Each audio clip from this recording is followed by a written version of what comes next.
Hi students, in the previous videos we have seen the modern periodic table, the periods in the modern periodic table and also the groups in the modern periodic table and what are the features across a period and down a group.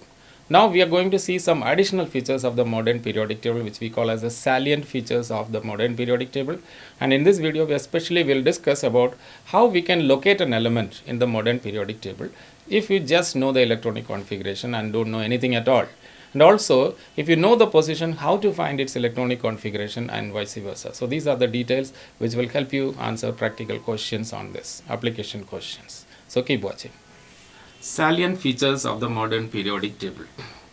Elements in the modern periodic table, as we already discussed, are arranged on the basis of their atomic numbers. The placement of electron elements is strictly as per the electronic configuration. From the atomic number, we get the electronic configuration. Example, if you take chlorine, atomic number 17, the configuration is 2, 8 and 7. So on the basis of the configuration, it is placed. So how it helps us to identify things and understand things, that is what we are going to see here now. See, the number of orbits represents the period number. Note this point, the number of orbits represents the periodic number or the which period it is. Example, the first period, elements in the first period has only one orbit. Second period means there are two orbits. Third period means there are three orbits and so on. So when you come to the seventh period, how many orbits? There are 7 orbits. So and so on. Anyway, your question is based only up to the third or fourth period only. It does not go beyond. So let's understand this. The group number. How do we get the group number? The group number is obtained from the number of valence electrons.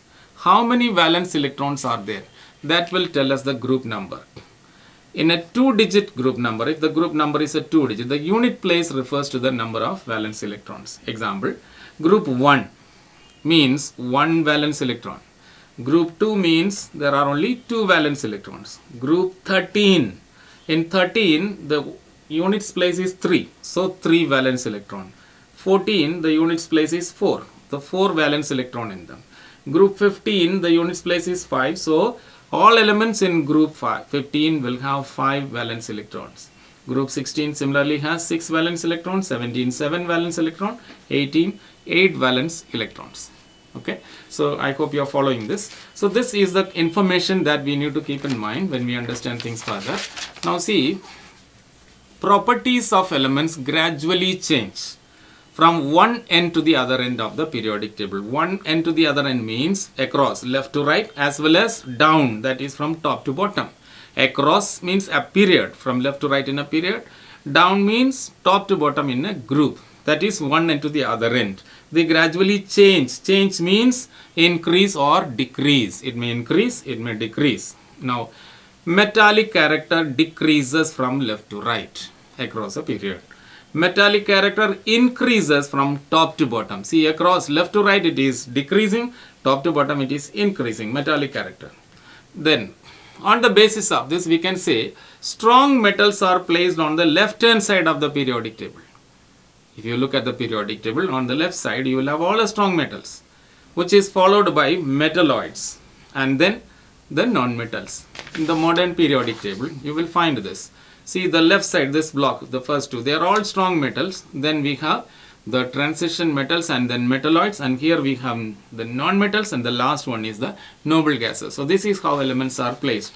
Then noble gases at the right end of the period, the last one, 18th group. 18th group is noble gases. All elements placed in a group have the same graded chemical properties. Example, group 1. Group 1 means alkali metals. We have already discussed under groups this property. Alkali metals, all of them have the 1 valence electron. Lithium, yes, 2 1. Then sodium, 2 8 1. Potassium, 2 8 8 and 1. So 1 valence electron, so valency is +1. They are strong metals, good reducing agents, all properties are same. So all elements placed in the same group have same graded chemical properties. Now more details about the elements in the group I have put in my previous video, you can watch that. So this is because they all have the same number of valence electrons. right? I hope you're following this. The next thing to understand is how we can locate an element in the periodic table. How to locate, that is by the position of an element in the modern periodic table. When you say position, what is the meaning of position? Position means there are two things to represent. One is the period number. Period number. The second thing is the group number. If you refer to the period number and group number, then we know that where the element is. Example, in this table you see, if you take potassium, potassium means group 1 and period 4. This is period 4. Okay, so group 1 and period 4 means this block, that is potassium. So for every element there is a position. The group number and the period number is there for every element. That's how we locate elements. Now, if you know just the electronic configuration or the atomic number only, how to locate the position of the element in the modern periodic table? That's what we are going to see here. Okay, the atom has an atom X. The name is not given. The symbol is also not given. Just X is mentioned. Atomic number 16. How can we locate the position of this element in the modern periodic table? Let's see that. Atomic number 16 means what is the electronic configuration? Electronic configuration. From atomic number we write the electronic configuration. Come on children, write. What is the electronic configuration? 2, 8 and 6. This is the configuration. Yes or no? So the valence electron is 6 here. And how many orbits are here? 1, 2 and 3 orbits. As we have seen previously, the number of valence electrons, 6 valence electrons. 6 valence electron means, what does that mean? Come on. 6 valence electron means it is in group number 16. Where is it? Group number 16. The units place of the group number refers to the valence electron. We have studied that? Yes. Now there are 3 orbits. The next thing to note is number of orbits. Number of orbits indicate the number of the period. Okay, so here we have 3 orbits, 1, 2 and 3. 3 orbits means third period. Okay, so X with atomic number is in the position of X. Position of X is third period and 16th group. So you got both period number and group number from here. Okay, I repeat this. Atomic number 16 means electronic configuration 2, 8, 6. 6 valence electron means it is in the 16th group. Yes, 16th group. Yes, and 1, 2 and 3. 3 orbits are there. 3 orbits. Number of orbits is number of the period. That is 3 orbit means third period. So the element is in the third period, 16th group. Now if you check in the third period, this is the third period. You can see here the third period. And 16th group. Group number 16 is here. You come here. You find here atomic number 16 is here and the element is sulfur. The element is sulfur. Okay. So this is about locating and the position of element from the atomic number or electronic configuration. Next is, if you find finding the details of the element from the position. You have the position of the element. You know only the position and how to identify its properties and other features. Yes, if you just know the position of the element, you can obtain its electronic configuration. Example, I'll just give you a simple table.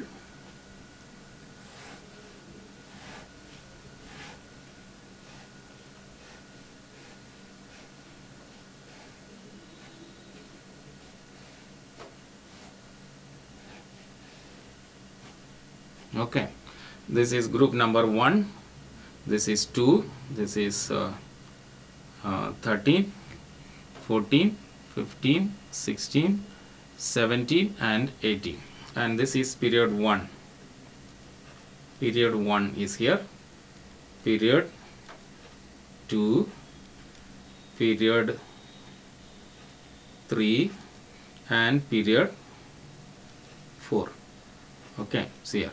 So this is a blank table that I have made.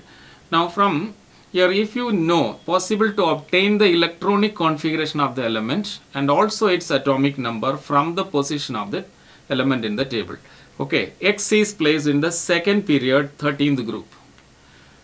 There is X, element X is placed in the second period. Second period is here, group 13. So here it is. So here is X. We want to know its electronic configuration and atomic number. How do we find? We know 13th means there are group 13. Group 13 means the units place is 3. So 3 valence electrons. Okay, 3 valence electrons. Same way, it is in the second period, period 2. So period 2 means 2 orbits. Okay, 2 orbits. So what is the electronic configuration? Electronic configuration is equal to 2 orbits. First orbit is always 2 electron. Second orbit is the valence electron. 2 orbit means second orbit is valence electron. How many valence electron? 3. So the configuration is 2, 3. Okay. Now what is the atomic number? How do you find the atomic number? It's equal to, add up the configuration, 2 plus 3. It's equal to 5, atomic number 5. So X is atomic number 5, configuration is 2, 3. That's it. So any element can be found like this. Example, you want to check an element here, Y here. Okay. So Y here means group number 16. So 6 valence electrons. Yes. And it is in the third period. Third period means first orbit is 3 orbits. First 2, second orbit maximum 8 electron, third orbit is 6. So 2, 8, 6. 2, 8 and 6. Add up this, 2 plus 8, 10, 10 plus 6, 16. Group number is, this atomic number is 16. That's it. So this way you can find the, the position, or what are we finding here? If you know the position of the element in the table, you can find the electronic configuration. You can also find the atomic number from here. This is another salient feature of the modern periodic table. Now there are some special groups called as transition elements. What are transition elements? Elements belonging to groups 3 to 12. They are known as transition elements. Now here you see this in this periodic table. Group 3 starts here, from here to 12. These elements which are placed in between. Okay, so they are the transition elements. And the last 2 shells of these elements, namely that is the outermost orbit and penultimate, the second last orbit, they are incomplete. That is about transition elements. All transition elements are metals. They are placed between strong metallic elements on the left. These are the strong metallic elements, group alkali metals, alkaline earth metal, and non-metals on the right. They are placed in between them. So that is the salient features of the transition metal placed in this table. They bring a slow transition from strong metallic element to non-metallic character. These are strong metallic elements here on the left. As you move down, the metallic character decreases and then non-metallic. Slow transition. That is why they are called transition elements. And then the inner transition element. There are some elements placed at the bottom of the table. You find here 2 series, lanthanide series and actinide series. These 2 series, each one having 14 elements, they are called the inner transition element. 2 series, lanthanide series, actinide series. Okay, they are highly reactive metals. Actinides are radioactive.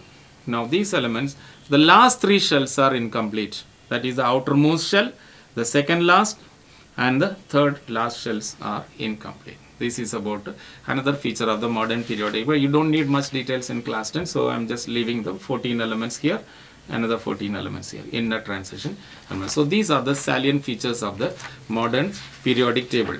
Now there are some elements called normal elements. What are normal elements? That is the elements that we have discussed, group 1, 2 and 13 to 18. These elements are called normal elements, groups 1, 2, 13 to 17. They consist of metals, metalloids and non-metals. Their inner shells are complete. Only the outermost shell is incomplete. So they keep filling from inside to outside. The last orbit is incomplete. These are the normal elements. So that's all about the salient features of the modern periodic table. I hope you understood this. So dear children, please watch this video again so that you will understand things better, and you can like and comment, write your comments. If you have questions, please write, and subscribe the channel. Thank you.